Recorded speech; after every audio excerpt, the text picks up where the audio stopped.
40 പേരുടെ ശരാശരി പ്രായം 30. ഇതിലെ 15 പേരുടെ ശരാശരി പ്രായം 20. ബാക്കിയുള്ളവരുടെ ശരാശരി പ്രായം എത്ര? നമുക്കിതിൽ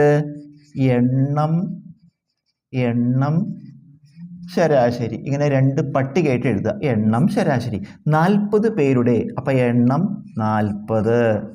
40 പേരുടെ ശരാശരി പ്രായം 30. ശരാശരിയുടെ അവിടെ 30. 40 പേരുടെ ശരാശരി പ്രായം 30. ഇതിൽ തന്നെ ഈ 40 പേരിൽ അതിലത്തെ 15 പേര് അപ്പോൾ ഇവിടെ 15 പേരുടെ ശരാശരി പ്രായം 20. 15 പേരുടെ ശരാശരി പ്രായം 20. നമ്മൾ എന്താ കണ്ട്? ബാക്കിയുള്ളവരുടെ ശരാശരി പ്രായം. അപ്പോൾ ഇതിൽ 40 പേരുടെ ശരാശരി 30 അതിലത്തെ 15 പേരുടെ ശരാശരി 20. അപ്പോൾ ബാക്കി എത്ര ഉണ്ട്? ഇതിനിടയ്ക്ക് 25 പേരുണ്ട്. ആ 25 പേരുടെ ആവറേജാണ് നമുക്ക് കാണേണ്ടത്. 25 പേരുടെ ശരാശരി. ഉത്തരം കാണാൻ ഇതിൽ വലിയ എണ്ണത്തിനെ അതിൻ്റെ ശരാശരി കൊണ്ട് ഗുണിക്കുക. വലിയ എണ്ണത്തിനെ ശരാശരി കൊണ്ട്. അപ്പോൾ എത്രയാണ്? 40 × 30.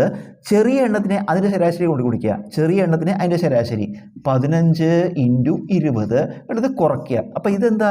40 പേരുടെ ആകെ പ്രായം. ഇത് അതിലത്തെ 15 പേരുടെ ആകെ പ്രായം.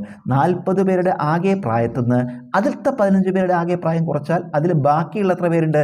25 പേരുടെ ആകെ പ്രായം കിട്ടും. 25 പേരുടെ ആകെ പ്രായമാണിത്. അവരുടെ ശരാശരി കാണണം. ഇപ്പോൾ ശരാശരി കാണാൻ എന്താ? തുകയെ എണ്ണം കൊണ്ട് ഹരിക്കണം. ശരാശരി കാണാൻ തുകയെ എണ്ണം കൊണ്ട്. അപ്പോൾ ഇത് 25 പേരുടെ ആകെ പ്രായമാണ്. അതിനെ എണ്ണം കൊണ്ട് ഹരിക്കുക. എണ്ണം എത്ര? 25. ഇത് ചെയ്താൽ ഉത്തരം കിട്ടും. ഇത് ഗുണിക്കുമ്പോൾ 4 3 12 2 0, അതായത് 1200. അതിന്ന് ഇത് ഗുണിക്കുമ്പോൾ 15 × 2 30. 15 × 2 30 ഒരു 0, അതായത് 300 കുറയ്ക്കുക. 1200 300 കുറച്ചാൽ 900 എന്ന് വരും. ആ 900നെ നമ്മൾ 25 കൊണ്ട് ഹരിക്കണം. അപ്പോൾ 90ൽ 25, 3 25 75. ശിഷ്ടം ഒരു 15 വരും.